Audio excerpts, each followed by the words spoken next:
Hey guys, a huge thank you to every single one of you Talking Town members that have voted for us in the Football Content Creator Awards 2021. We've been shortlisted as one of the 10 finalists in the podcast category. So now we need you. Look, we've already won just by being there. Some of the names we're next to are absolutely huge heavy hitters in the game. So we've already achieved more than I ever thought possible. Again, thanks to you, every single one of you. However, now we're there, let's try and win it. So if you could go to footballcontentawards.com and fill in the form, jumping to best podcast, Football League, there's 10 beautiful names, but one outstanding light, I hope you agree. Talking Town. Stick it down, vote, and who knows where the path will take us. Hey, I'm thankful you're with us. I'm thankful for you. And I can never say thank you enough for putting us in that position. Let's go and finish the job. Love you. See you at the end of this intro.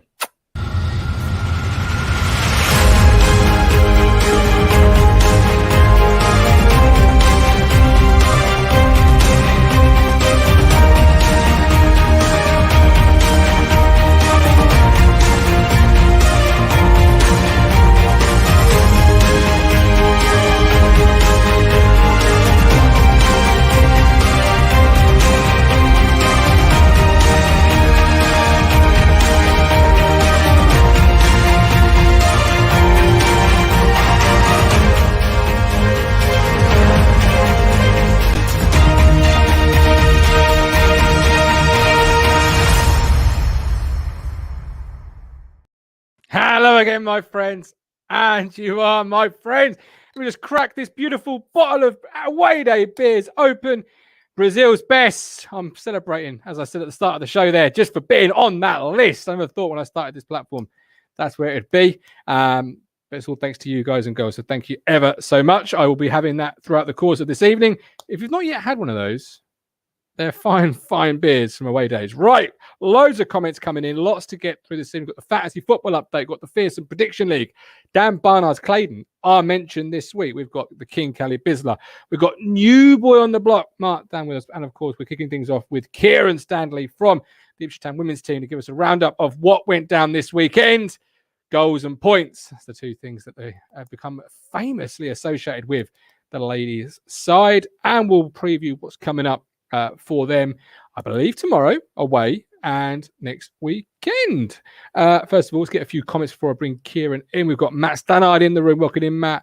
We've got Jeremy Lowe talking about Haladki getting two hands of that free kick from Scott Twine. Should be saving that. I'm sure we'll mention that throughout the course of the evening. And he goes on to say he's drinking a bit of Boncho from away days. Stunning drop that, Jeremy. You were on to a fine evening. Lee says we can't smash the like button as he's not seen the show. Well, hopefully you'll smash it once you do see it. And Bald and Blue, Evening Gov, I smashed the like button and voted for Talking Town. Bald and Blue, you're killing it today. Best EFL podcast. Keep up the amazing work. Always an entertaining show. Tonight I am watching we won't mention the last bit, just in case your bosses are paying attention. Bald and Blue's hard at work. He's not doing anything like listening to a show. Emerson, Julian, Carl, Daniel, they are on the predictor. They certainly are. Yes, they are a wild card this week, Daniel, against Henley. So keep your eyes peeled for that. We will come to that a bit later on. First of all, let's bring in Ipswich Town FC Women's Media Manager, Kieran Stanley. Kieran, welcome in. Thanks for joining us to open the show. How are you today, sir? Yeah, doing well. How are you, Martin? I'm very well, thank you. Yes, you obviously used to do my position here. That's how you started in the game, interviewing town fans outside of Portman Road. Now you're the media manager of the women's side. How was that transition from fan to inside? Yeah, different. I started off doing things like that. Done a little bit of radio as well. Was involved in podcasting, and then just stumbled across the opportunity through a colleague and good friend of mine, Ross Halls, and that was just something that developed from there. Really, the media team was something that wasn't in existence for the women's program at the club at that point. So there was a void there, something that needed to be done, and I was offered the opportunity, and that was 4 years ago. So it's been a fantastic ride so far. 4 years, well, they flow. They really do fly by. And it's been a journey for yourself, but also the women's side. And obviously, this is the start of their campaign following promotion. Well deserved, by the way, and long Thank you. overdue. And it's got off to a fantastic start. But the start we come to expect from these ladies, right?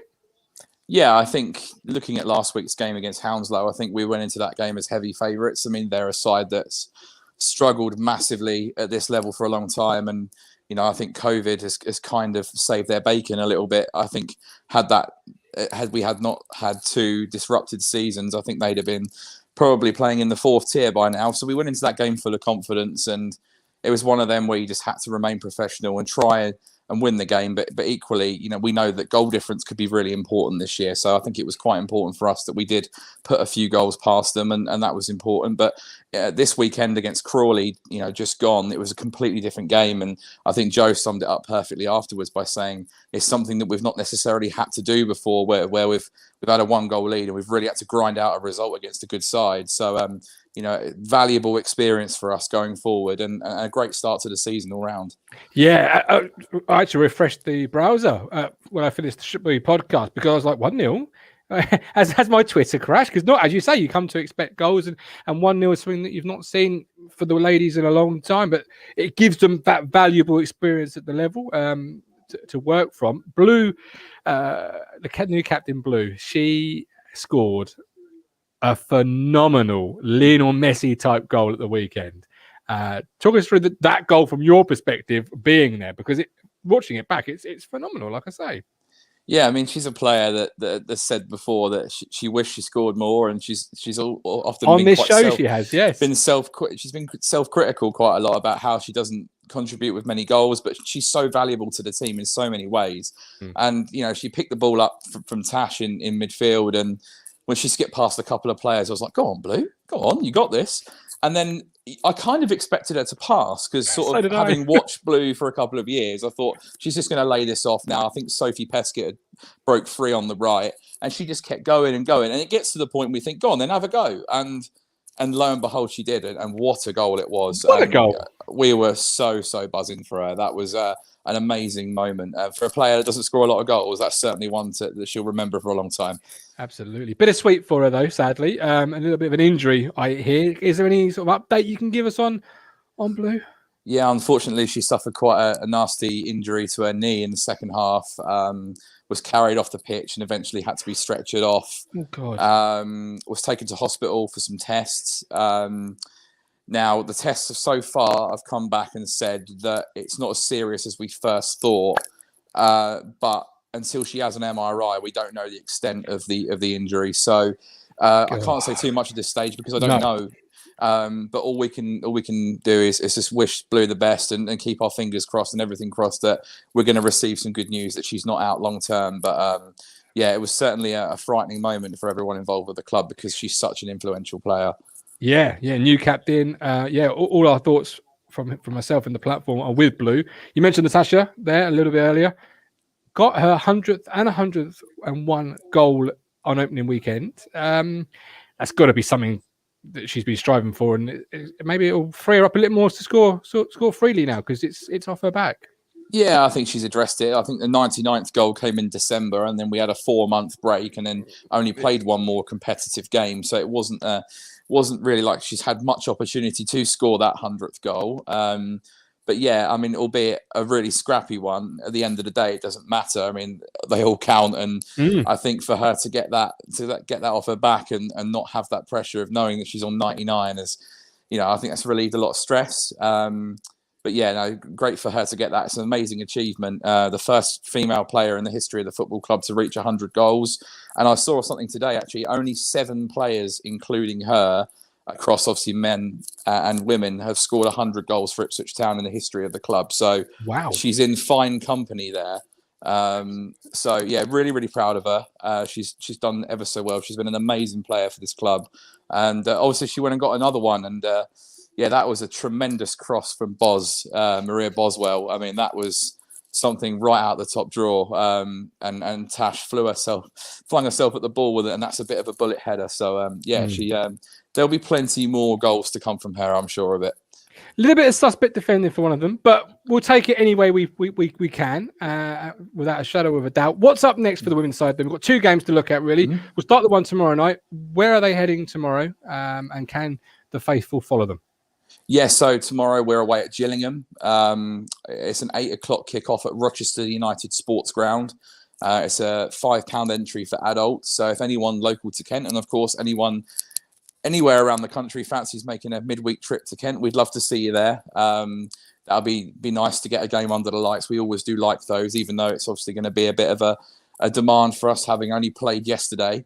But yeah, it should be a good experience. We're looking forward to the game. And then end of a busy week this weekend, we're back home at the Gold Star Ground as we welcome Cardiff. So yeah, it's a bit of a hectic week with Crawley yesterday, Gillingham tomorrow, and then Cardiff on Sunday. But after so many months of no football, you know what, we're going to take it, and we're just looking forward to every game because, you know, ultimately we've got ambitions and we want to try and get out of this division. So, are Cardiff a team expected to be challenging with you? They've had a bit of a difficult start to the season. I think they've lost their opening 2 games. But in previous years, they've kind of been in between mid-table and then sort of flirting with the top 4. So it's a game that we'll be confident going into. I mean, we go confident into every game, to be honest with you. But it's a game we'll look to continue a run. Hopefully, we'll get the result tomorrow night, and then going into Sunday full of confidence and hoping to make that hopefully 4 in a row, and that will set us well on our way on this journey this season. Jeremy Lowe asked, did you say you can get into the ladies' match on your Ipswich Town season ticket? If it is, just nod your head. I don't think it is. I think how can they gain access this Sunday? Tell them. So it used to be like that. Just for a bit of context, it used to be like that. But when we launched the True Blue scheme last year, which is our membership scheme or package, which starts from £5 per month, that includes a season ticket. So once we launched that, we knocked the free season ticket holder entry on the head, as we're trying to grow the supporters base, and really like £5 per month for a season ticket when you're going to get 13 league home games, plus any home cup games. You know, we thought that's good value for money. So, we decided to replace that instead. So, yeah. Nice. You get cup as well. That's good. That's pretty good. The men's team should look to follow that with the cup inclusion. I do like that idea. Is there many cups for the ladies this year? Is it League Cup and FA Cup, or how does it work on that side? Yeah, so obviously the FA Cup is a massive competition. It's something that we've done really well in recent years. We don't come into that until the second round proper now, which is at the end of November. So we have a little bit of I think we skipped 3 rounds, so it's a little bit of respite for us before those kick off. But we're in the FA Women's National League Cup, which is a league cup for tiers 3 and 4 only. So I guess it's kind of like your whatever it's called, EFL trophy. So, you know, realistically, you know, we should have a decent shot at winning that. I can't answer for Joe and the rest of the staff whether it's going to be prioritised or not. But we face London Bees in the determining round of that on the 12th of September. If we do happen to get knocked out, we go into the Women's National League Plate, which is like a secondary competition. It's kind of similar to Champions League and Europa League, I guess. But, you know, we'll be confident going up against London Bees on the 12th, hopefully get into the first round proper and have a good crack at a couple of cups this year, in addition to hopefully a strong league campaign. Absolutely. Before I let you go, Kieran, score prediction for Saturday. For Sunday. Let's go for Sunday for the home fixture. Oh, for Sunday. Oh, well, we haven't conceded yet. I might continue on that theme, to be fair. I'm going to say we win 2-0. Oh, that would be lovely. Give us one for tomorrow night as well, then. Go on. I think, well, that's interesting. Although Gillingham have been a team that have struggled a little bit, they do have a bit of a goal threat. So I don't know. I do think we'll win the game. Maybe another 2-0, to be fair. Right. Hey, I might go double 2-0. 3 points is 3 points. 4 goals in a week. At the end of the day, as long as we win the game, that's all that matters. Yeah, we're sitting top of the league on goal difference at the moment. We want to stay there. So, yeah, looking forward to these games this week. It's going to be good. Perfect. Hope to come down and see you very soon, Kieran. And thank you for popping by. And hopefully speak to you through the rest of the campaign. Absolutely. Cheers, Martin. Brilliant. Cheers, Kieran. Appreciate that. Right. On to the men's side. We've got a lot to unpack. Let's try and be positive, as the title of the video says. Let's be positive There'll be a few negatives, of course there will be, but let's try and be as positive as we can. Let's start positively by welcoming him, His Royal Highness. Man, I'm gully and techie. You want me, then check me, just butt me, I'm ready. I need that money in heavy. I'm banging these raps like Pumpy with Shelly. Shell it, daddy, I'm dipping. I said that I'd leave, but I'm back in the kitchen. She pour it, back it, I'm sipping. Feeling away, but she tackling feelings. Man, I'm gully and techie. You want me, then check me, butt me, I'm ready. I need that money in heavy. Banging these raps like Pumpy with Shelly. Shell it, daddy, I'm dipping. Said that I'd leave, but I'm back in the kitchen. She pour it, back it, I'm sipping. Feeling away, but she tackling feelings. I hit it in stirring, gassed it. She calls it childish, I call it tactics. White doors on a coupe, but I wrapped it. Got a next one, remapped it, rapid. His Royal Highness King Kally Bisla in the room. Kally, how are you this fine Monday evening? I'm good.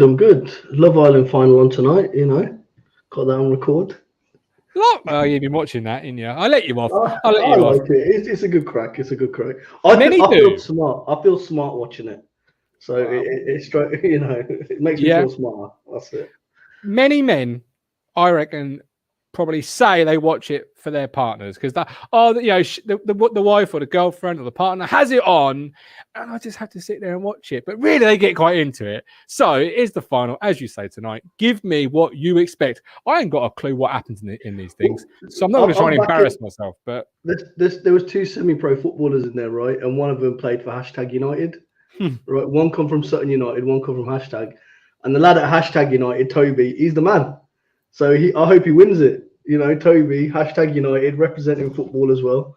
He's a good lad. So it'll be good. Let's see.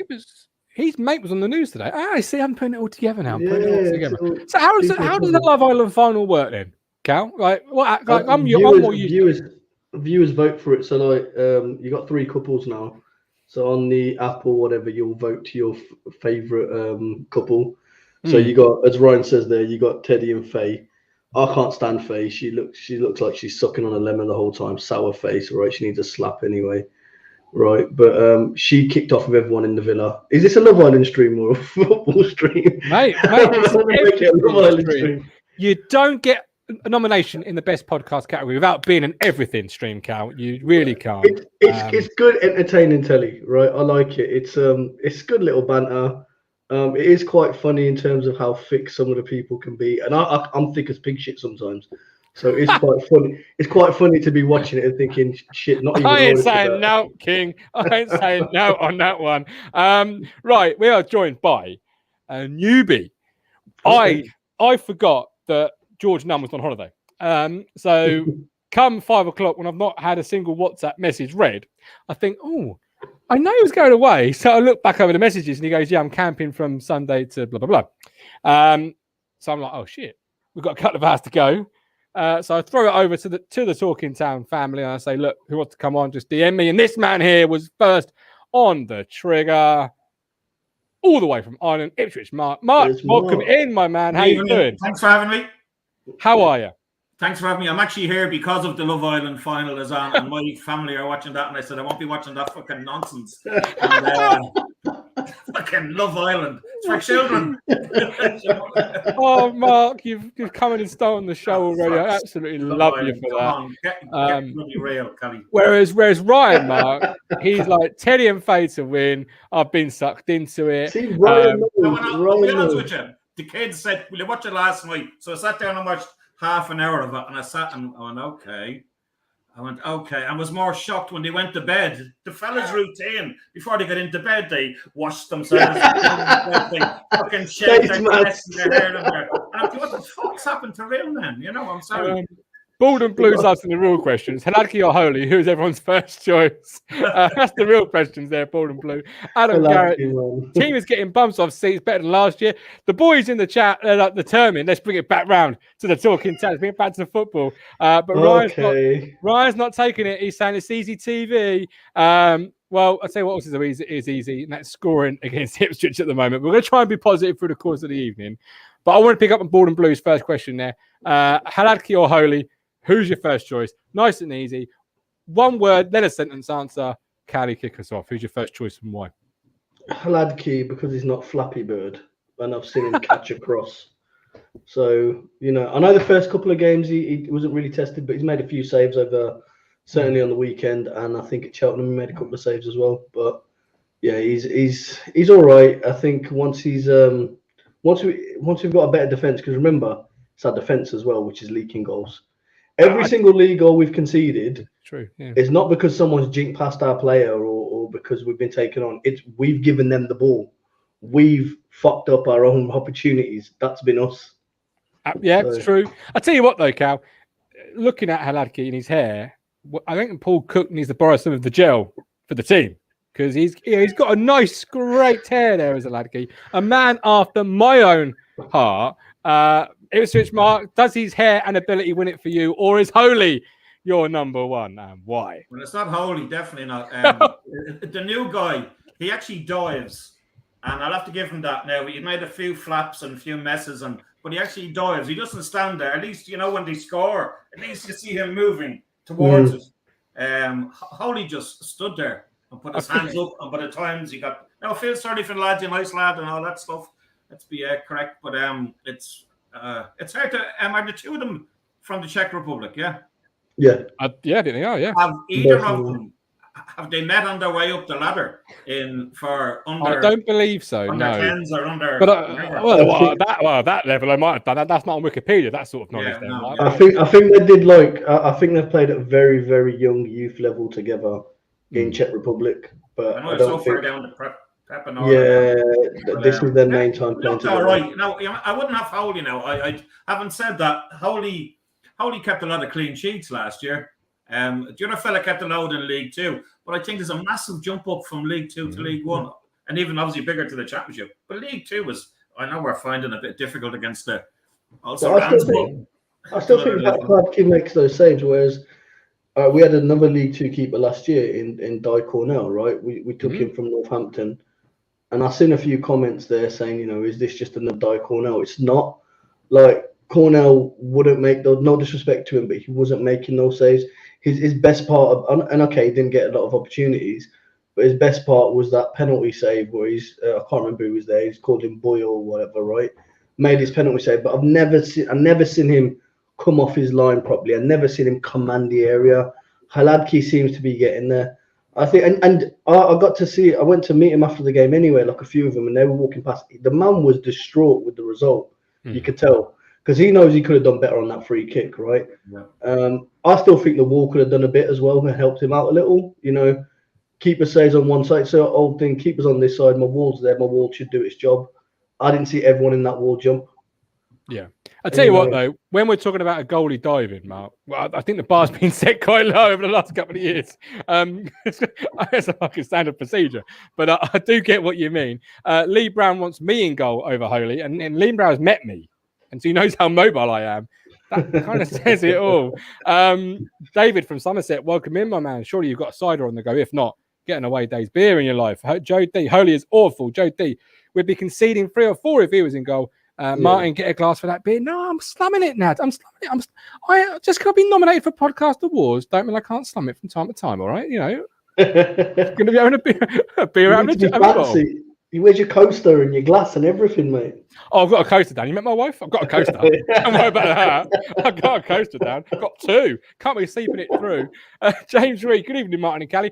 And Mark, I'm sure. And I was ashamed of our fans on Saturday booing our players after only 4 league games. This time last year, Black won the bottom 4, but finished in the playoffs. We're trying to be positive today. So the Boo Boys can stay away. Unless you felt that way, then tell us why you felt that way. Let's kick things off with one player who stood out from the weekend. Let's be positive with this one. Who stood out from last Saturday, yesterday? No, 2 days ago. That beer is strong. Who stood out? Kally, who stood out for you? It's got to be the local lad, isn't it? Macaulay Bon. Bon Appetit. He's fucking brilliant, isn't he? You like that, yeah? I like that. I said it when I dialed in on after the Cheltenham game on Tuesday. I said this man needs to start. Right, I think on the Burton game as well. Like I did the Sunday thing with you guys. I said, you know, this guy needs to be starting. I got nothing against Piggott. I think Piggott's a good player as well, but he's just not. He's not found himself properly. Bond seems to be in that form at the moment. He's in a rich vein of form. He bullies defenders, and like he's what we thought we were getting when we signed Norwood originally, in my opinion. In terms of he can get up there, he can bully a defender, throw himself about, and get in the right spaces. On another day, he scored a hat-trick of 4 goals on Saturday, right? Another game, 3 or 4 goals, it's in. And even the first finish, okay, you can question the defender. He bullies the defender to get across him, right? That's a traditional centre forward play. Get across him, right? Takes the control, lovely control, smashes it top bins. Second goal again, Fraser's done well, and he's put himself in the right area. It's like a FIFA goal, and he's just there, right, slid it at the back, scores a goal, and you see him, he just walks up to the fans like, yes, I'm good, yes, I'm happy. But little did he know he's got his captain fantastic. He's going to throw it away from him. Well, yeah, be positive, Cal. Okay, let's keep it. We'll get to a negative in a bit. Keep it high. Macaulay Bond. He was very good. It's funny. Most people didn't expect him to start at the start of the season. Macaulay Bond. For me, he was going to be the third choice guy who maybe when he took his chances, he would take them. But he's already took his chance, and he's already, he should be the number one. He should be our number 9 now going forward. Why not? I'm just laughing at that comment. I'm a great believer of fellas who own the shirt. If you own the shirt, you keep it. I know people. I do. Brandon Carter. Pickett scored so many goals, he's still scoring them 9 days after playing. I was hell bent on that day that Pickett had scored, and no one believed me. I was like, I'm sure he did. It's come to fruition that he did. Daniel Bonner. I think we should play Pickett and Bonner up top. That would be an interesting little lineup, but then would deviate away from a Cook formation. This is it. Not necessarily a Cook formation, but then you could still do it 4-2-3-1. Bond sits behind Pickett, but then Fraser's out on the left. But he's injured. Well, he could be for a while. So, Fraser will be out for a bit. 3 weeks or so, but Coulson should be all right for the weekend. Look at Dr. Kally over here. After my dad's walking out, he's limping. I was like, bro, when you're back? He goes, probably a couple of weeks. That's Coulson. You're limping off. What's wrong with you? And he goes, hopefully weekend I'll be all right. So let's see. Breaking news, Talking Town. There you go. It's why we're nominated for Best Podcast. If in case you hadn't heard, vote on the Football Content Creator Awards. Mark, go ahead. I'm saying, who was very good also? The new centre-half, Cameron Burgess. Real good old-fashioned centre-half, centre-back. He's going to be what we need. He's just going to be steady the ship. He's not going to do anything spectacular. No frills. Great at this level. Just if the ball comes up, he's going to hoof it up. And I think if the ball's in danger, he's going to just whack it into fucking Rose Ed where it's meant to go. Now, unfortunately, I hate name fucking calling out fellas, but unfortunately, it's bloody Wolfenden again. You can see he's trying. You see he's nervous that he's one of the lads who has been kept. But he's been kept on, you better show me what you can do. And the little errors beside him. Now, he's played with completely, 4 different people in the game so far. Is it his fault? No. Does he deserve another chance? I think he does. But it'll be interesting when the other lad comes back from injury, with his name on escaped me. Did you manage to come across the fridge at all over the Saturday, Cal, as you were leaving Portman Road? No, but so I got there and we were in the players' part, and then we'd come downstairs to the car park. We were just chilling and chatting, but I think Cookie kept a lot of the players in the dressing room, and some of the players weren't allowed in. But I don't think Edmondson stuck around. I think he watched the game. I know he was at the stadium, so he watched the game, and I think they just kind of got off from there as well. But I heard he's about 2-3 weeks away. Same as Toto. Toto's about 3 weeks away. Jeez, that's that long still. What's he got wrong with him? Is it a part that's got to come in from overseas or something? What's going on with the fridge? That's the thing, isn't it? It's Japanese stuff, so you got it with Brexit and all the trade tariffs and all that. HCV crisis forever. Do you know what, Boris, mate? It's Boris's fault. Boris, put the call. Look, if that was true, I'd be putting a call in today. Boris, get that part across. We've got Ronnie. The fact Bond public recognised his mistake from the last game, has gone out and put it right, is such a massive way. Made his goals all that more enjoyable. But it was fuming. He was fuming with the results. Oh, Wes Burns, if he slides it across, that's a game, set, and match. You feel at that time. Yeah, I mean that was more or less in front of us. So we're like section 4, right next to section 5 in Sir Bobby. And we saw that happening, and it was like, I kind of see where he was going, because I think the keeper just tips it onto the post a little bit. But it was like, fair enough. He thought, he's back, I'll have a pop. His head never looked up. As soon as he had the ball, he had his head down, he was focused. So I don't even think he knew Bond was there. But yeah, had he squared it, it's done. Game's done then. Yeah, or it's But the second most embarrassing minutes. Look at all, Fraser's penalty. If he scores that, we win at Burton. Yeah. It's all fine lines, fine margins, and it's going to sound weird, but the encouraging thing from all of this is that the goals we've conceded haven't been because teams have picked us apart. It's been because we've handed them. So there are sloppy mistakes, and you have to believe or have to hope that those kind of mistakes are going to be eradicated over time anyway. Very true. You'd hope so, absolutely. You mentioned Evans a bit earlier in the show. Let's jump to Harper and Evans, because what do we do about Harper and Evans? You're more mobile in midfield than Evans. Well, let's discuss it, because you've got kind of options, right? You've got persisting with Harper and Evans, and if you feel that way, why you're persisting, drop in one of Harper or Evans, and if so, which one are you dropping? I suppose that's really the only two options you've got. So I'll start with you, Mark. Where are you on the Harper and Evans? The very first game, I thought Evans looked really, really assured. Now, he's the lad, giving captain's armband the whole shebang, and you could see him getting to the crowd and all after he scored and all that stuff. But since then, he's sort of gone missing. Not sure what his role is. I personally prefer one midfielder to sort of stay back a little bit and the other fella to go forward a bit more. Roman. Which one of these two? I've no idea yet. I think we need a bit more competition for there. I don't know how far away John Nolan isn't coming back, but he's like, no, seriously, don't cut me off. Should have John there in the same sentence. Nolan. I think he's a cookie type of player. He is. Only 3.8.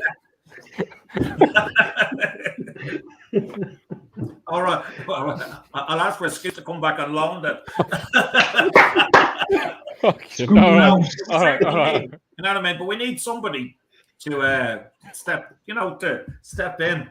I'm right. I'm not wrong. I'm right. No, you're absolutely, yes. Spot on. No, I love it. It could be like that they can't play together. I know you hear this nonsense all the time, but clearly if the two of them are the same type of player, like remember he used to say about Gerrard and Lampard, you have to be brave to drop one of them. I'm not saying that quality, but you do have to be brave to drop one of them. And who do you drop? He's after investing in the two of them. The club has invested in both of them. Who do you drop?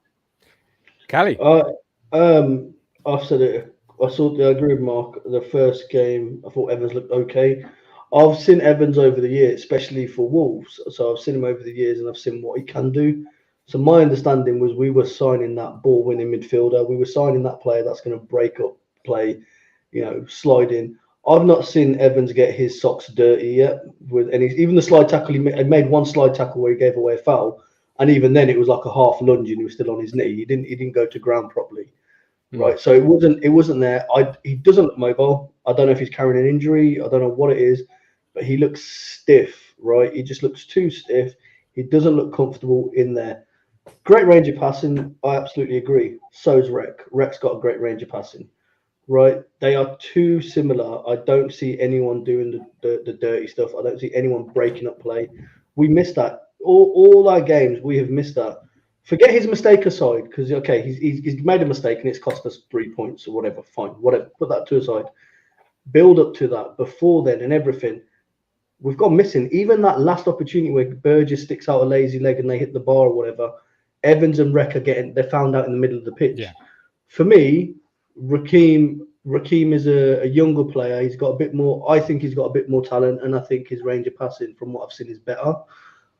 The thing that surprises me is, though, even if you put Tom Carroll in there, you're still going to have the same problem. Carroll isn't a ball-winning midfielder. I rate Tom Carroll, but he's a passer. He's a technical player. We don't. Where are these ball-winning midfielders that we need? Because it's great having all the technical people that can ping a pass 60 yards to your, to your left pinky toe or whatever, right? Fine. But in League One, you need someone that's going to kick the shit out of people, more or less, right? Really, right? It's a rough game. Yeah. Where's Lee Catmull gone?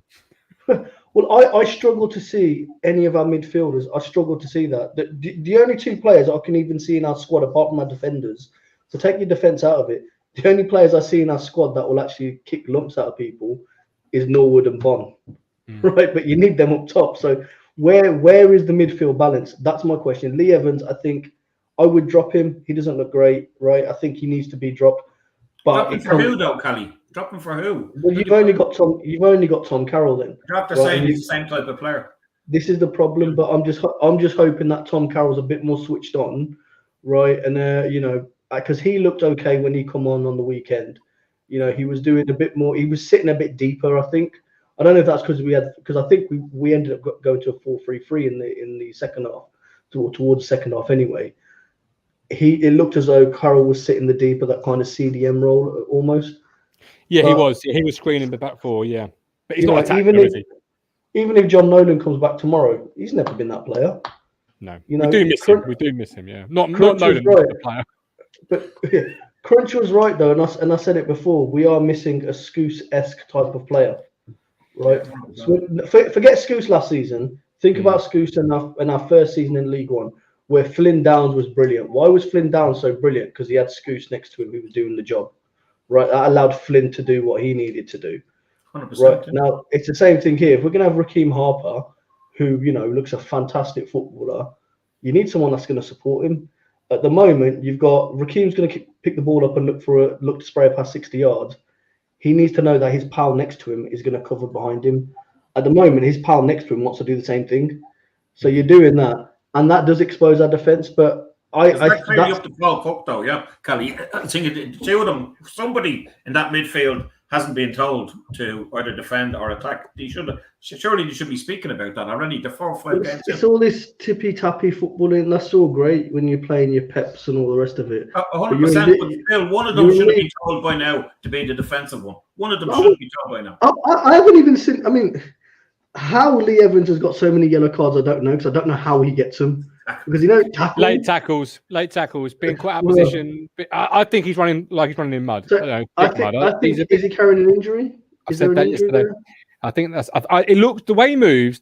He's not moving as free as I would expect a player like that to be moving. Don't start bitching and bad mouthing about a footballer when he's there loading up his car with his missus and kids. Not a good idea. Wow, I would never dream of such a thing, Stephen. I know you wouldn't either. But how are you feeling this fine Monday evening? Well, I'm glad to be on a positive show. It makes a change, you know what I mean? I've had God knows how many blocks on Twitter. Blocked so many people on Twitter today because all I've seen is people moaning. You know, I don't. No. Well, Twitter's a happy place, isn't it? It's all happy, clappy, and everyone's everyone sings Kumbaya and everything on Twitter. Twitter's the best place in the world for everyone. I say it's a mental person's dream. I'm telling you. But no, the top and bottom of it is at the end of the day, there's lots of things to be positive about. There's a load compared to last year. It's like chalk and cheese. We're playing better. We're playing 1,000% better than we were last year. We've got bums off seats, people getting excited with flair players like Edwards and Burns, who are running at people and exciting people, and Bond getting really excited when he scored a goal.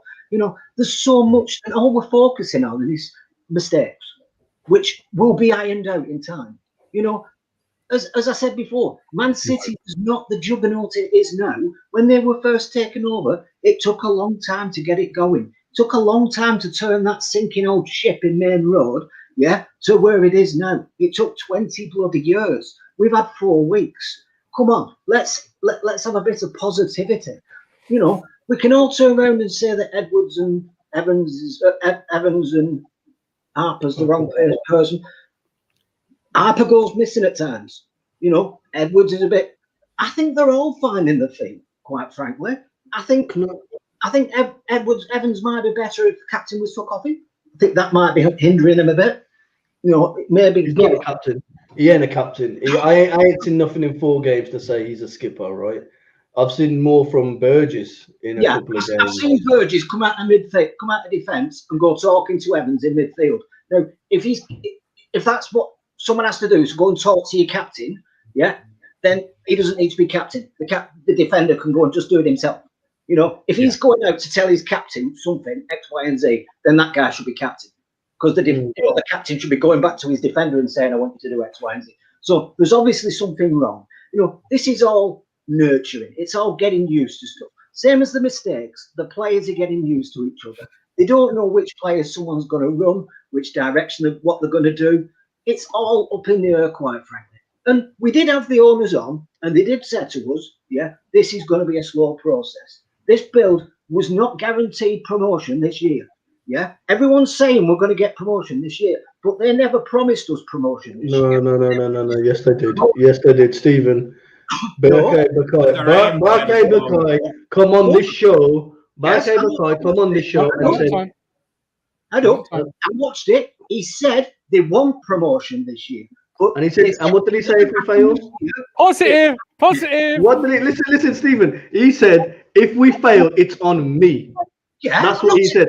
So so basically, I've interpreted that as he's put his bollocks on the line to say we're gonna get promoted this year. Obviously, his freshly trimmed bollocks that he used with Manscaped. But with the code T. Manscaped.com. Make your testes their besties. I've seen other interviews where they've said, we want promotion this year, but this team is not being built for promotion this year. If we don't get it this year, these players will still be here next year. No, they won't. You don't know. Carl Edwards won't be. Carl Edwards will be gone. Stephen, unless we get an offer, it's worth it. It'll be here. Stephen, Edwards will go in a flash next summer, guaranteed. On a 4-year deal. What way? If someone says, we'll give you 2 million, and we say that's not enough, he doesn't go anywhere. Stephen, it's a 3-year plus 1, right? Yeah, and it's just 4 years. No. 2 plus 2 is 4 minus 1. But what I'm saying is it's an option. Harry Kane wants to move, he's not allowed. Oh, come on. You're comparing Harry Kane with Tottenham, who have got no real ambition. We've got ambition. We have to go. If we don't go with this set of players, Bon won't stay. Bon may be a possibility because he loves Ipswich. You think anyone else? You think Edwards will stay? No. Harper will go. Evans will go. Burgess will find a championship club. What I'm saying is, you're misunderstanding what I'm saying. Everyone's trying to focus on the negatives. Let's try and focus on the positives. There is far too many positives to have. And all I've seen, every single game we play, that's why I've started turning social media off day after a bad result. But the simple fact is, all I see is people going on saying we're shit. We had played on Saturday fabulously. We let ourselves down. We lost the game. They didn't win it. We lost it. There's a huge difference. And I think we need to focus on the positives. Steve, I love it. Focus on the positives. As always, appreciate you. I'm ringing Ted for TED Talks. I'm sure he's had that before, but Ted, welcome in. Steve said focus on the positives. How are you seeing it? Well, yeah, definitely focus on the positives, I'd say. But we do need to accept that it's not been good enough this season. And if we keep going along how we've been going, then we're not going to get anywhere.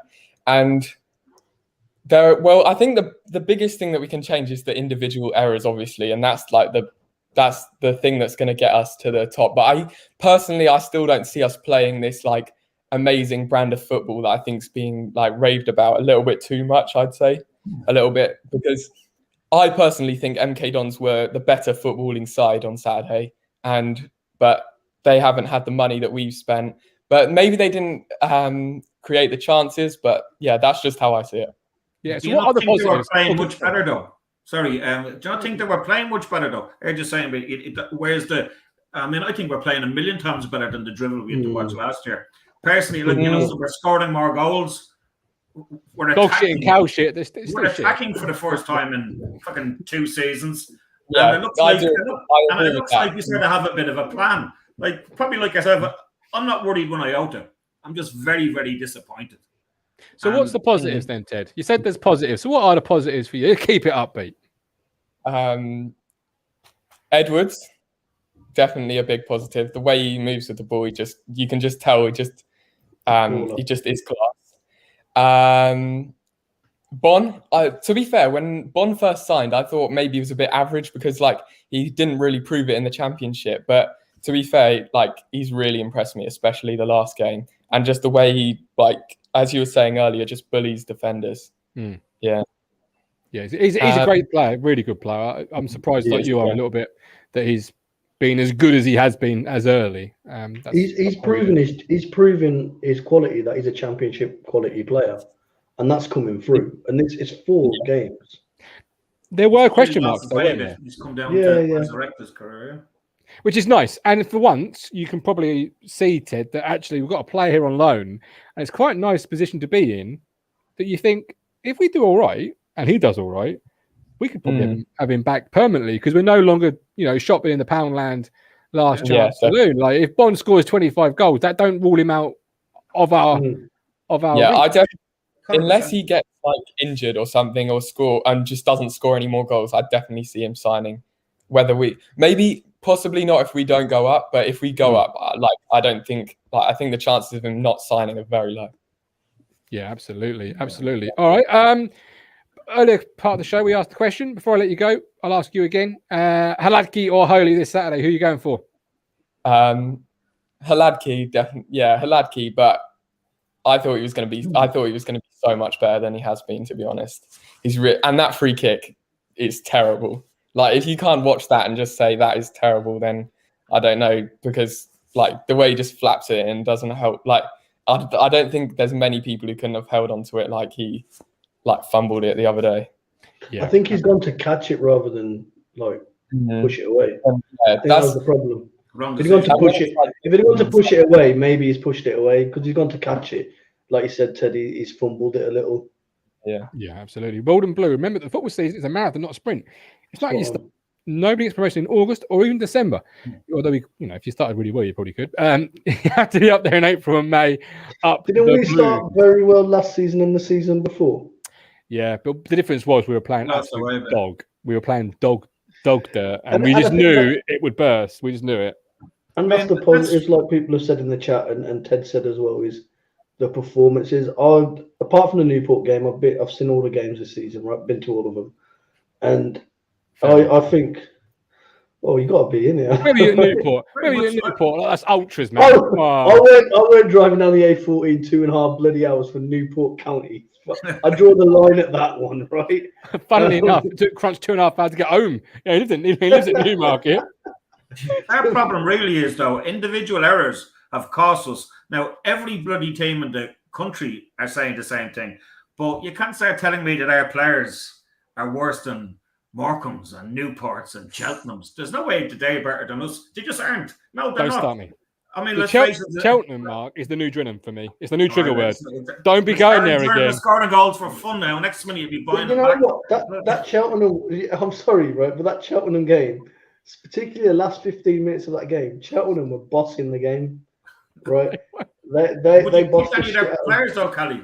Would you swap any of their players for ours? Not in a million years, you would. Apart from they got a player called Tosser or something like that. I don't know any of their players, mate. I'll be honest. Or was Tosser playing for the other two? I can't remember. Steady, guys. You'll get the Cheltenham fans in the YouTube comments again. We've only just calmed that one particular fire down. I'm sorry, can you sort bloody Cheltenham, Gloucestershire? Can you sort the fucking A46? Took me 20 minutes to do 4 bloody miles coming back to Cov. Piss take, man. Welcome to Talking Town Traffic Report with Kally, Bisla. Love it. Ted, as always. In fact, no, not as always. It's your first appearance, I believe. So welcome in. Glad to see you on the show, and hopefully see you on the show another time. All right. Yeah, thank you. It's been good to be on. All right, see ya. Look after yourself, Ted. Thanks, mate. All the best. I'll bring you in a minute, Lee. Don't you go jumping ahead of the queue just there. Look at you trying to get in there. His Norwood comments already. I can feel it. I can feel it. We miss a James Norwood sentence coming on a mile away. Talking of which, as he's here, Lee Anderson. I'm looking at the Fantasy League, and I can't see your name on the first screen, so I'm assuming you're behind me. No, in fact, while Ted was talking, I was trying to find all of you, but I couldn't get past my own name. I was bottom. I know that before, and then I've added Lukaku to my team. Yeah, so he had a good game yesterday. A really good game. Points, still miles away. You got 94 points. Oh, mate, I'm on 155 already. I'm in 10th. Adam Flatt, who went away to learn about fantasy football, he's currently sitting in first with 171 points. Lee Anderson I did see him a second ago, but I've just lost sight of him. But he's not on the first page. So Lee, you got up your game from week 3 onwards, mate. But Mark Tuckford in 59th. Yeah, it's not going too bad for me, for the first time. I am bottom. No, I'm not actually. I'm not bottom. I'm not bottom. Yes, I'm not bottom. I'm fucking not bottom. Sakademus Employers is 126. Yes, I see you. Yes, with 92 points. I see you. Yes, you are. Mark Dowling, 119th with 94 points. Richard Moss, 114. Hey. I'm really gloating on that one later on in the WhatsApp group. 114 points. Oh, geez, Louise. Right. There is still plenty of time to join our Fantasy Football League. I'll drop the particulars in the chat. But right now, let's refill our glasses courtesy of our fantastic sponsors. Away they be.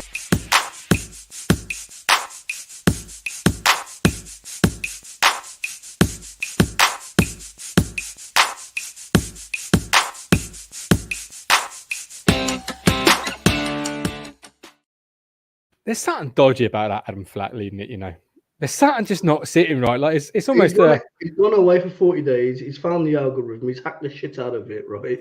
Yeah. And that's why he's just staying around. He's got like some mad kind of like dashboard, like Mark Ashton-esque dashboard for Fantasy Premier League. Maybe I'm he telling has. you. There's genius in that bald head of his, mate. I'm telling you. Well, 36 games left, lads. 36 games left. Your team's still gelling, Mark. Don't worry. Bald and Blue, I agree with Mike. The Fisherman's comment the other day. No one ever agrees with Mike. No. What have you been drinking, Bald and Blue? Are you his cousin, Bald? Is that what it's all about? I think Cook money number 2 beside him in the dugout. Right, I'm ready for it. Bring it on, Lee. Let me hear it. Come on. We know it's coming. Get it out of the way. Come on. He looks off the floor. Yeah. I'm in the dining room tonight, so I'm on the hard chairs. Good weekend, then, was it, Lee? Yeah. I've done well this weekend. Yeah. I've upgraded from the floor, I must say. Absolutely fantastic. Good boy. How are you? What's going on? Yeah. Well, just on the fantasy football, I had a real shit first week. I think I scored 34 points because I didn't get on time to swap my team around properly. But I think I got 60-something points. I think I got the 3rd highest in the league this week. So I'm moving in the right direction, you know. So I'll be top 10 by the end of the season. And someone like Flat, he's just got lucky and he's put his captain with his best player. He'll fall away if he doesn't know how to play the game. He'll fall away. And if I lose, well, the keys it's fantasy, isn't it? It's fantasy football. It's not real football. So, you know, let's see. But it might be the only bit of silverware one of us gets this year. So, but not us though. If you get voted for us in the best podcast at the Football Content Creators. Done that. Super duper. Lee, gold star. I love it. Right. Tell me about James Norwood. Are we missing him? No, but are we missing him? I think we miss him off the bench. I think we do. We miss that extra option. We do. We need all our people. I tell you, the other night when we had Piggott and Bond played, you've got your only 2 strikers and you've got them both on the pitch. So when you want to bring someone on, when we're getting battered in the aerial bombardments, we're going to bring on a 5'7" midget to do what in a game like that. There's certain games where you're going to have to grind teams out, and we need it. And we're going to need those players regardless. But yeah, I've not come on to talk about Norwood, to be fair. I've just got to find my button though after that comment. It's views are their own and not of the network. I can't find it right now, but I've just said it. So I'd put a bet on Norwood being League One top goal scorer this year. You didn't? Did you really? Oh yeah, because I thought he'd bang them in. I still think he will bang them in. Maybe not for Ipswich, but maybe for someone else. Well, no, because apparently he's been liking tweets at Tranmere, according to Steve. Well, what does that mean? That don't mean fuck all. That don't mean fuck all. That don't mean nothing, does it? I mean, I saw that, and there was he's injured. Yeah, no one's going to buy. You won't pass the medical. You won't pass the medical. Simple as. No. Someone put a Edmondson montage on all his goals, right? Someone put a montage on of all his goals. That's a good. He's going to like that, and it was a Tranmere fan. You know, so I mean, what does that mean? Well, if he goes, he goes, doesn't he? I mean, I can't see him going before Wacko Jacko. Well, if he goes, Lee, I'll buy you a Tranmere shirt. Don't worry, mate. That's all right. Extra large by the time extra large by the time he moves on. So, Town positive. What you got for us, Lee? Well, I think we need to lay off the goalkeeper a bit as a start. I really do. I watched. Have you seen the angle of the goal? Have you seen the free kick? Have you seen the alternative view where they're pitch side? Do you think the wall could have done better? Well, the wall is there. Do you know what? They didn't jump from that distance. What the hell do you want a bloody wall for from that distance? Take the bloody wall away and stand in the middle of the goal, and see if they'll score. I don't get that. Anyway, but can the wall jump? I don't know. But have you seen the alternative view where they're pitch side, and there's a picture of sort of doing the rounds where the wall's lined up and it's a low shot or a low sort of camera angle. But if you watch the video of that ball spins wickedly and dips as it goes over the wall. And from the normal view, it looks like he's trying to get 2 hands on it. But actually, when you see it from this other view, he doesn't get 1 hand nowhere near it. Hardly gets anywhere near it. So he's not. So when people say he's trying to catch it, he's not. I think that just Twine's got this knack, hasn't he? It's like that shot that he had where he had to parry it over where he had to tip it over the bar. And then listening to their manager, he was saying how Twine's got can get this unusual sort of dips and that on the ball and spins on the ball. So, lay off him a bit. It's 4 games in. He's not had a lot in front of him, has he? He's been gifted 2 one-on-ones, and I just think he's just there to stay. We've just got to carry on with him. And I think that's because there's no way he's gone anywhere. There's no way he's going to be dropped. No way. No, it fills you with more confidence than Holy. I've got nothing against Holy. Lovely bloke, I'm sure, right? All 8'5" of him, but he's just not. I don't have as much confidence when I see Hadkey in a lineup than I do if Holy's there. Yeah, I went to the Colchester game when Holy played. All 3 of those goals, I do blame Holy for that. Right. And the keeper should be doing better. Yeah, and that's what worries me. I don't want that in the league. Good for a backup. Put him in the Pizza Cup and all the rest of it. Fine. Yeah, he hasn't progressed. You think through training and all during the summer, he would have progressed. He hasn't progressed at all, as that Colchester game showed. I know he's probably on his nerves and all that, but even the Newport game, Yeah, the only thing I would say on Hadkey is, having spoken to a professional goalkeeper, is that his starting position is possibly a yard or 2 incorrect, which is why he can't get across there. But those are the things you work on, and it's only all. His distribution's a bit slower. His distribution's a bit slow. I don't know if that's because it's Cook's tactics, but there was this game. There was the Cheltenham game as well, which also had 5 minutes injury time at the end of it, and we just looked so slow to get the ball out. Well, this Saturday, he was being asked to calm it, from what I remember seeing on the sidelines. So I think they were maybe happy with the point at that point. My beef is, why is he listening to them? He should be listening to us. We're the fans. We know better. We exactly. We don't do. When he gets the ball, we're slow at coming out and getting ready. There's loads of times in the game where he'll pick the ball, he'll get the ball, he'll catch it or whatever. And you watch people like KVY and that, they're just walking out of the box. He should be getting outside the box, get right wide and be wanting that ball, and we should be getting that ball moving quickly, because that way, if we don't do that, then they get set. And they were man marking us. They had their press set, and they had us player for player at the back when we were trying to play out. And they pressed us quite well, I think. But we seem to be sort of stuck in a press. It's like we're doing a half press where we're going to give them the first 10 yards outside the box before we do anything. And I think that's how they managed to play through us, because they got out far too easily, didn't they? There was loads of times where they just waltzed out. And that's the bit. The goalkeeper not shouting like fuck to them, is he not? It's a goalkeeper not commanding his bloody defence to either go forward or go back or whatever. He should be. The goalkeeper should be really, really loud. I always think he should be shouting from the first minute to the 90th minute and giving out fuck to everybody who makes a mistake. Everybody. But I think the things there, like, if you look at it, is I get what you're saying about the press, right? Because that's frustrating. Because then you see, like, Bond will be pressing at the other end, right? But no one else is there with him, and you're like, well, what are we doing? Like, no one's on the same wavelength. And the big frustration for me over all the league games I've seen is we are always second best to that second. We're always second to the second ball, right? So that second ball, it's League One. It's going to bounce up. You're going to get a chance. Second ball, we should be winning that. And I would say, 3/4 of the time, 75% of the time, we don't get the ball first time. We are always second best. That's not good enough. We should be that should be our strength, in my opinion. We've got some technical footballers there. We've got people that are good at the ball on the ground. We should be there challenging. We've got height in our team for the first time in a long time. Why are we getting bullied by Morecambe? I don't know. That's our formation, though, Kally, isn't it? That's our formation. I think Saturday we were outnumbered in midfield. I know I listened to earlier on with the comments about the 2 in midfield, but they were really playing against 3, weren't they? And that was the trouble, because we packed the sides. We have everyone down the sides, and when we played the ball down one side and then we transfer it round the back to go the other way, there is nobody in midfield.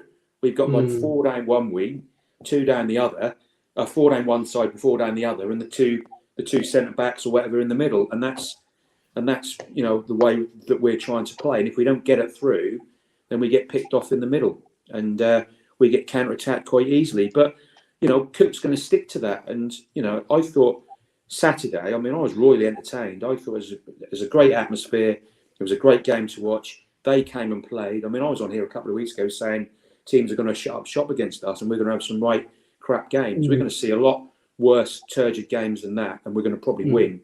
But I mean, you know, they set their stall out. They come to play. I think they had the better formation on the day because they didn't have better players than us. There's no way. I was watching it player for player. They weren't better than us. They just had the system that they worked quite well. And interestingly, from a manager who's only been there for 3 games. Yeah, I thought they're number 10. So I guess Twine was playing as their 10, although he's wearing number 9. But I thought he had a better game than our number 10, Scotty Fraser. He got more involved. Yeah, but isn't necessarily better. It was entertaining. You have to remember we were. I don't know. I mean, like, 3 against 2, Kally. 3 against 2. I mean, we'll all look good 3 against 2. Yeah, and that's what it was in the middle there, I think. But yeah, I mean, he did well. I mean, yeah, he looked at throughout all game. So, you know, but he had his chances and that. But I think Fraser pops. You know, he's what a great movement for the what a great movement for the assist. He's drifted in off the left. That's what you want. You can't play when you get in that final third. You don't want your players to play the formation. You want them to interchange and look to find space, and that's what he did. So I thought, you know, that was a great second goal, a great assist again. So yeah, lots of positives. Would we even be talking about the midfield if Evans hadn't have made a mess? Would we even be talking about how bad they were, how they were under pressure? And the answer is no, we wouldn't be. We'd be saying another great performance. It was just a mistake that I don't think he'll ever make it again. Now, I don't know the guy from Adam, but at that level, very few players make that errors again. That'll come back to haunt them. Absolutely. He'll be looking over the shoulder all the time.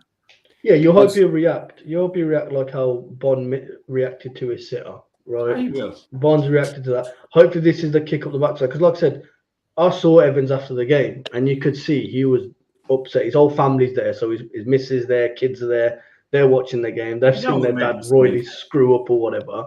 Yeah, but he came out to North Stand, didn't he? He came out to North Stand and put his hand up. But then you see him after and he had his head on the back. He was, you know, he didn't know what to do. But then we're chatting at the end of the game and you see him, you know, he's getting into his car or whatever, just chatting to him.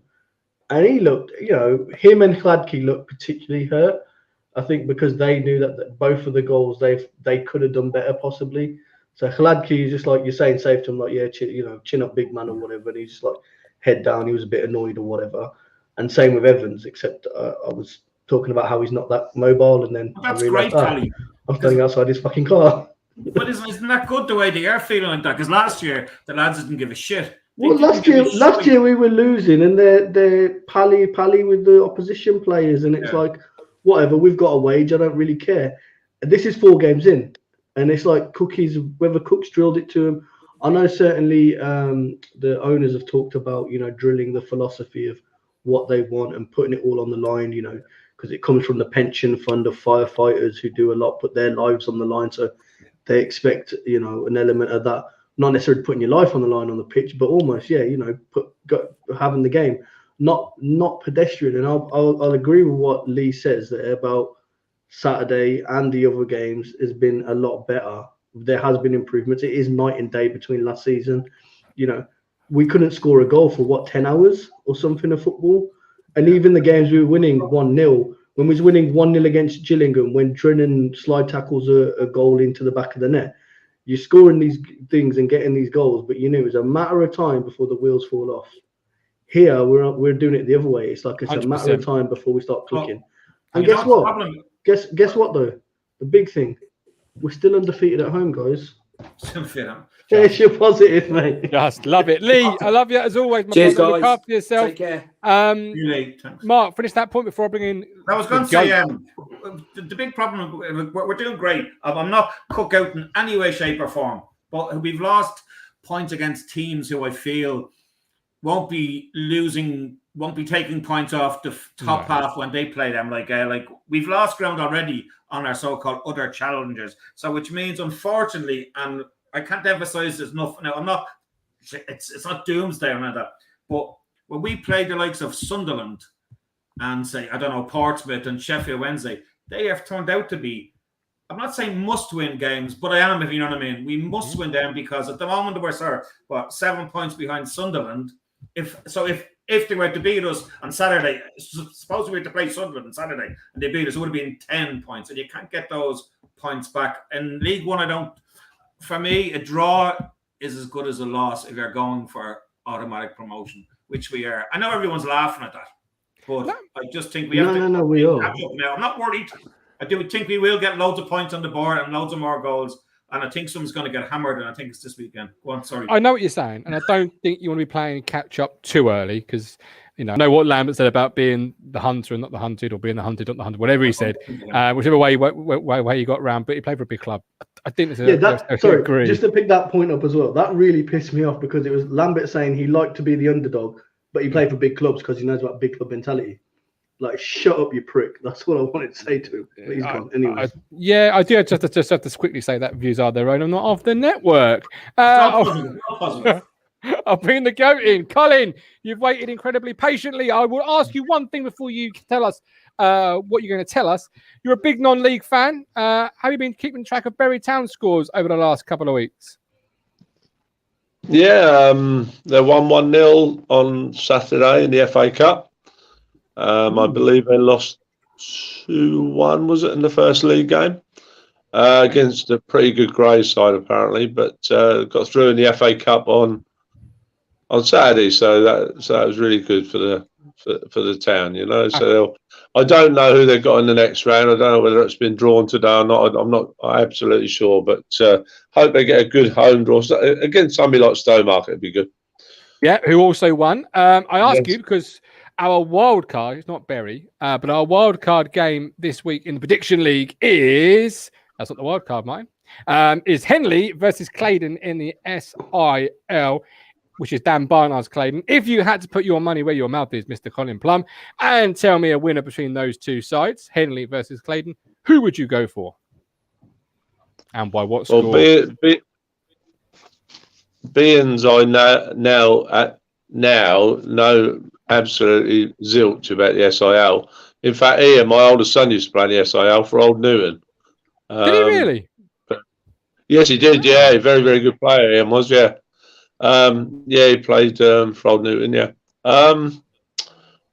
he played at. Funnily enough, he played at Portman Road in the. Was it the Cup final? Was it the Premier Cup final? Yeah, being the Premier Cup. Yeah. Yeah, he scored up the North Stand end actually, but we lost 2-1. But at least he scored up the North Stand end. Yeah, exactly. That's true. I can't remember. It was the Premier Cup final, whatever it was. But anyway, at the North Stand end. Then more goals than drilling at the North Stand end. I tell you what, though, Colin, that's why it's there. That's why it's the wild card. It's trying to separate the wheat from the chaff. Last week, I put a spot prize on the Man City versus Norwich game. The guys and girls have predicted the score of that one correctly. I'm going to be put into a draw, which I'll do very shortly, not on this show, but very shortly on another show, to win a Cozy Club gift card, courtesy of Cozy Club. So look at that. Look, you predict Norwich get a spanking, and you go out for a couple of drinks and a meal, or whatever you want to do with your card. But I'll do that probably on Thursday's show. Kally, on the Prediction League, before Colin rounds us off, I've got Ipswich versus Wimbledon, Norwich versus Leicester, Cambridge versus Bolton, and Southend versus Stockport. Links in the chat. Give me Norwich versus Leicester this week, my man. 3-0 Leicester. You don't think Norwich are going to even get a goal in the first 3 games? Norwich ain't going to get a goal for the first 10 games. Okay. Yeah, 3-0 Leicester. What else have we got? 3-0 Leicester. All right. Mark, Southend versus Stockport, National League. There's no Cambridge Colchester this week because Colchester play Friday night. But no.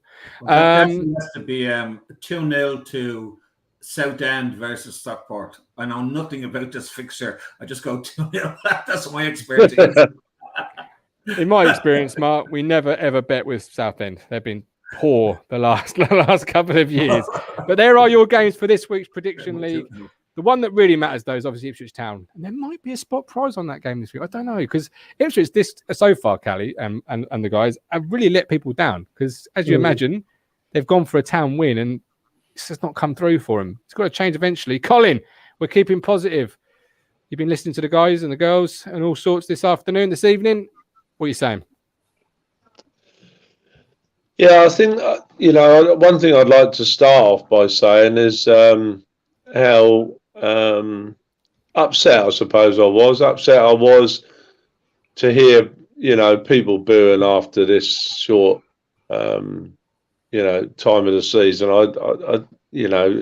Let's get real, for goodness sake. It's been said loads of times. I mean, we've got 16 new players, whole new coach and stuff, whole new setup, if you like.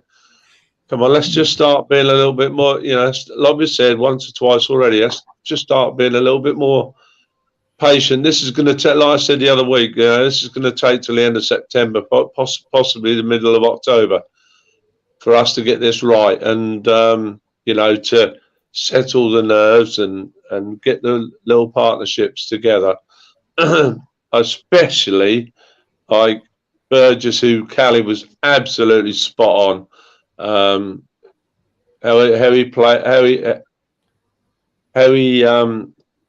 played at Cheltenham and how he played on Saturday. I quite honestly would give him the armband for Saturday. I really would, and release Evans. I know there's been talk about resting. Let's put it that way, resting Evans. I'm not so sure. I get it, but I think it's Wimbledon, and that's no disrespect to Wimbledon. I think it's like Wimbledon and not Sunderland, Pompey or Sheffield Wednesday or something like that.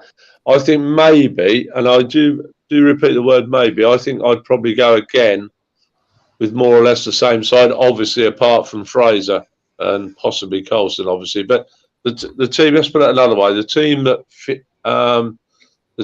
finished the game, which I thought Penny done okay. And I think you should. Likewise. Well, sorry, I'm going to say this. What is the difference between Matthew Penny and Miles Kenlock? It's like what I've been saying for the last 3 weeks. I don't see the difference. We've upgraded every position. Penny scored a cracker. Yeah, listen, anyone can do anything once, right? I think that's his first senior goal. Put me on the pitch, I'll score a fucking cracker, no problem, right? But Miles Kenlock had some great games last season as well. Yeah. Right? Had one of the assists of the season, which was very similar to KVY's assist for Bond on the weekend as well. At the end of the day, Kally, I totally accept what you're saying. Everybody's entitled to their own opinion. But if Coulson had been, if he is fit, if he's fit on Saturday, I'll go with Coulson. Like I say, the team that started the game. But having said that, Kally, I personally, that's just my personal opinion, in the however long he was on, what was it, half hour or whatever? I didn't think he did too bad, to be fair to him. That's my personal opinion. But you're entitled to yours, Kally. My thing isn't, I'm not here to bash him. My thing on Penny is seeing how we do, and KVY is a bit off the pace. This is his first kind of couple of running games and in 2 years. I agree. Right. So he's gonna take a while to get going. We look weak on our left side of things. Now, I actually thought Edwards was fantastic. Not just going forward, but the amount he come back and helped out defensively.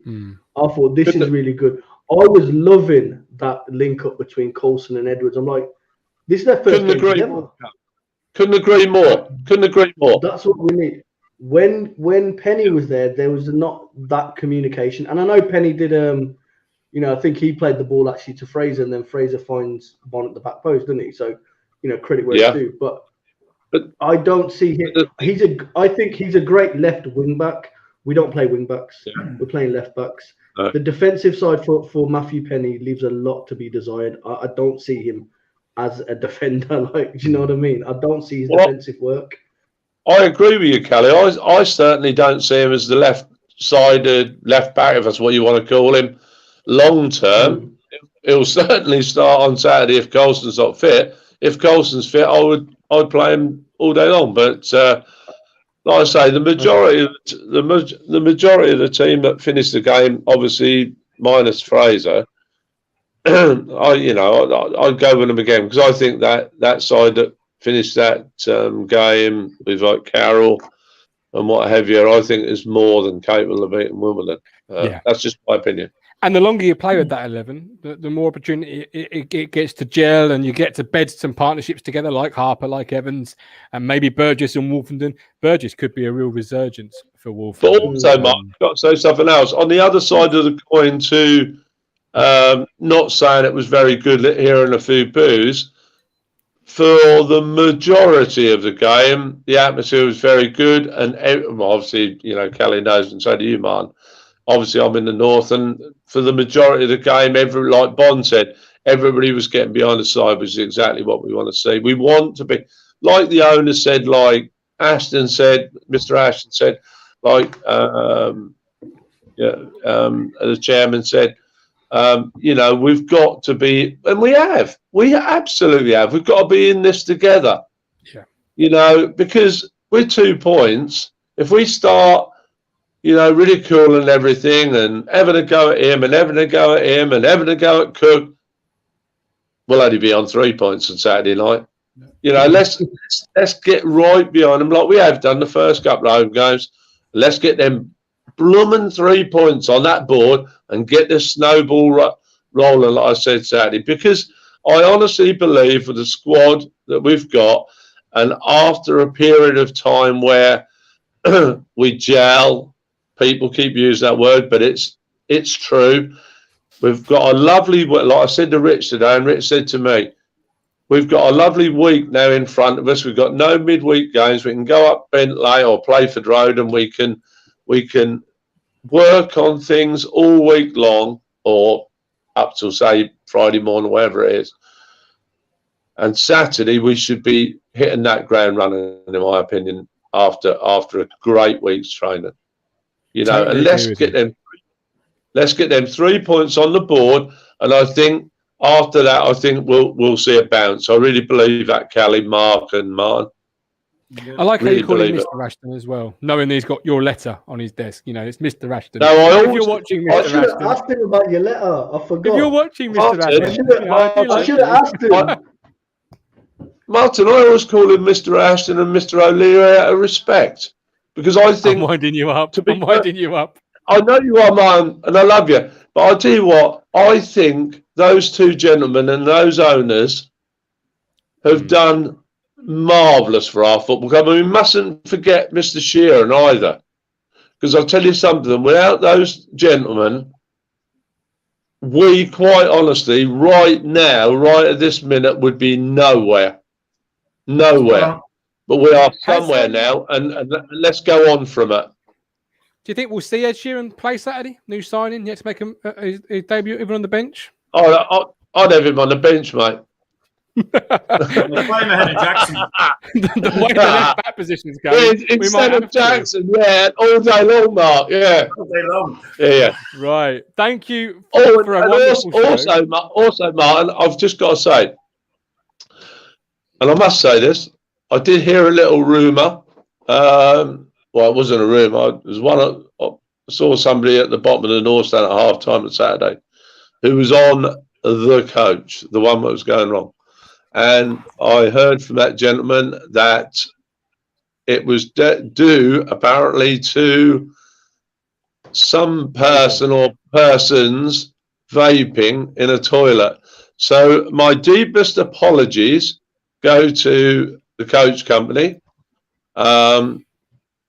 And that is from me. And my deepest apologies. Okay, I can't say no more. I'm sure they'll take that. No, appreciate that, Colin. Matt Dunn said, Ed Sheeran is that excuse like midfield player. Bald and blue. We'd like to know how to. I know it's too, Chris. I've been asking when Edmondson will fit again. Sadly, I don't know is the answer. I'll try and find out. I'll try and. Sorry, 2 to 3 weeks, Kally. That's what I had these 2-3 weeks. I had Coulson should be available for selection on Saturday. Chaplin's about 10 days, maybe a bench appearance on the weekend. But I know nothing. There you go. Yeah, TT exclusive. There we go. Martin, can I say something else? What about this lad in the under-23s? I don't know how you pronounce it. Chirua or whatever his name is. Right, yeah. Scored again today. Yeah. he's a long way off, though, isn't he? I know, but there's you know, there's going to be a little bigger bit. gap, I think. Yeah, Okay. Colin, Scoring goals for fun, man. Yeah, but scoring Playing goals the at under Kid Cup 23s. competition. You're talking about League One now, right? And the difference was last year and the last couple of years, we've had to rely on our youngsters coming through because there's not been a great deal ahead of them, right? In terms of better players, we've got to be challenging for that top two. We're trying to build a championship team. Absolutely. If one of these kids in the under 23s can get into our first team now, then there's something seriously wrong. That's, you know, we should be night and day. It should be a bigger gap than ever before between our first team and under 23s.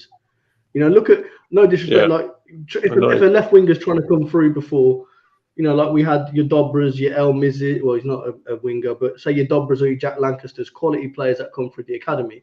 If they were coming through now with Edwards up front, Edwards in front of them, there's a massive amount of gap there. And Cook also said himself, we've put young players into a position too often, too early, and it's about bringing them through when they're ready, and not necessarily because they're looking good. Well, everyone creams themselves over Dodd. People jacking up over him, right? And it's like, great not player. me. Probably. Well, I don't know. I've not seen what your hands are, mate. Right, so. But I know he come on and he didn't have a lot of time, but I don't think he touched the ball when he came on. He didn't. This is it. You know, I like him. Great player. Do you? And also, no, I like him a little bit because he's got a really good trainer collection as well. Like he's got a really immense trainer collection. But he has got the talent as a player. But again, it comes down to we've got too many of these technical players. Give me someone that's going to kick the shit out of a player for 90 minutes. That's what I want. I want someone to just kick someone. Right? Not do that. Well, he's not going to do that, is he? You know, he's not exactly a big player. The only thing I'm getting excited about right now is this beautiful thing. Talking Town, best podcast in the Football League. Get voting. Tell your mum, your sister, your brother, your auntie, your partner, your neighbour, the checkout staff, the security doorman, whatever, whoever. Tell them all to get voting. Links in the chat. Colin, appreciate you as always, my brother. Look after yourself.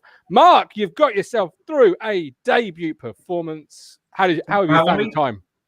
You enjoyed it? Thanks for having me. Great time. I'm available whenever you're looking for me and desperate. No one else is coming on. I can give the point from abroad. There you go. See, international call-ups pending.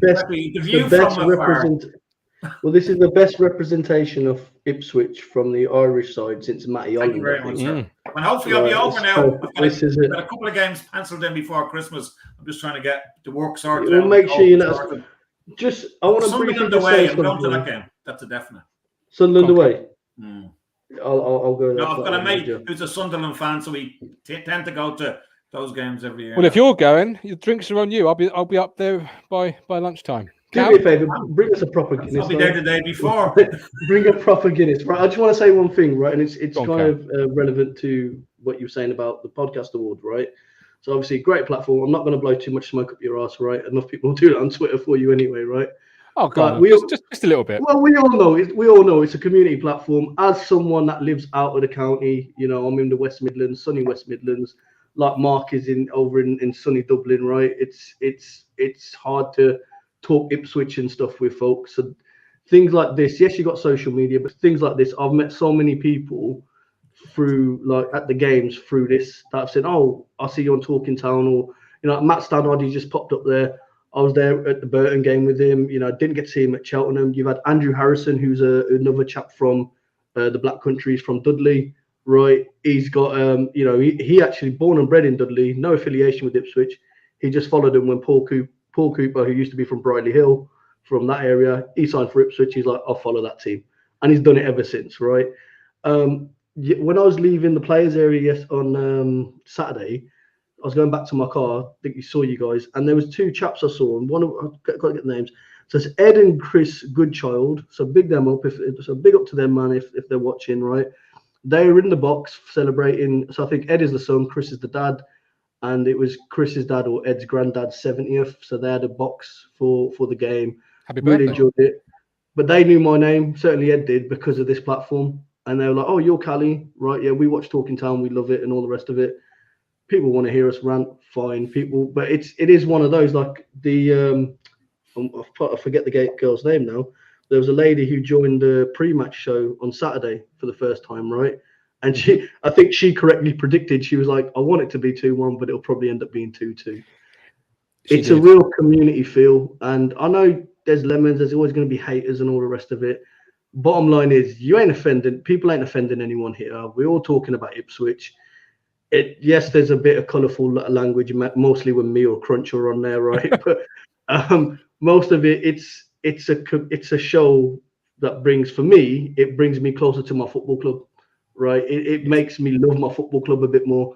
You know, I'll happily do that 2.5 hour journey down the A14 and watch Ipswich draw with bloody Morecambe and Milton Keynes done, but thrash Wimbledon on Saturday, hopefully, right? But it is one of those. So yeah, big up that. And I just wanted to say that. And there's been a few. I think there was another chap called Lee Brown I met at Burton, and he'd seen the Talking Town stuff, right? Yeah. There's so many people, and it was just like, it's brilliant. It's good to see faces now. After the 18 months we've had of looking at walls for fucking all the days. Being 100% out. Second that. 100% second that. I love it. It was all brilliant. We all got it. And actually, you know what? I know he gets a lot of shit, and I shouldn't really be bigging him up because I don't really like to big up anyone anyway. But I know he gets a lot of shit. But Crunch is a good guy, man. People need to lay up in it. He's heart in the right place. He bleeds blue. He loves Ipswich, right? He does. Doesn't articulate himself the best of times. Shit houses. Yeah. And sometimes, and we know his views on players dining out, right? But apart from that, he's a good bloke, all right? We do. But that's all I'm going to say on that. At Morecambe, first game of the season, there was 2 guys from Scotland. Drove all the way down from Scotland for the 3rd tier opening fixture. And they lost contact as children, and this platform brought them back together. So, you know, I'm particular proud moment for me. I was like, that's cool. That's really cool. But Kally, thank you so much for those really kind words, and Mark for seconding them. And I'd like to just point out that it is a we thing. It is definitely a we thing. It's a team here, all the contributors and the viewers, but we're definitely a team. And, you know, I can't do what I do without them. You know, as my wife would probably say, well, yeah, they can't do what you do without your credit card. But it's a we thing. It's her credit card, really. She doesn't know it yet. But it's a we thing, and it really is. And I mean that. It's a big contributor thing. So I've emailed the awards to see how many we can get to go. So I'd love to get the team together. I'd love to get us all together on the Freddie Sears, and let's have a good night. One positive thing I need to say, sorry.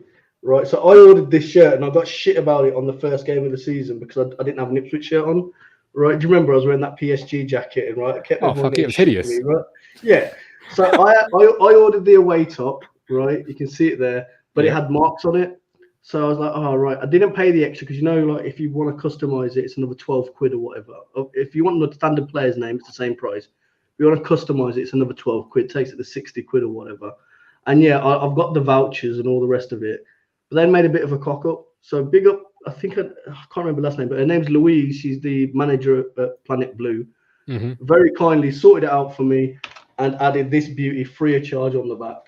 Oh, lovely. Lovely. Absolutely beautiful. Had to be done, right? It did. It did. Hopefully this is what's going to take us to the Premier League. It's what was missing, Kally. It wasn't the Lee Evans pass, wasn't anything else. It was that was missing. As Borden Blue says, 90 watching, only 36 likes. Come on, guys and girls. Hit that like button. Get those likes up. Chris Boy, stuck on the middle of the RSC. Talking Town has totally changed the way I feel ITFC. Close to the late 70s, one of the rescue shareholders. I've never felt so involved. Chris, thank you all so much. Thank you, Mark. Thank you, Kally.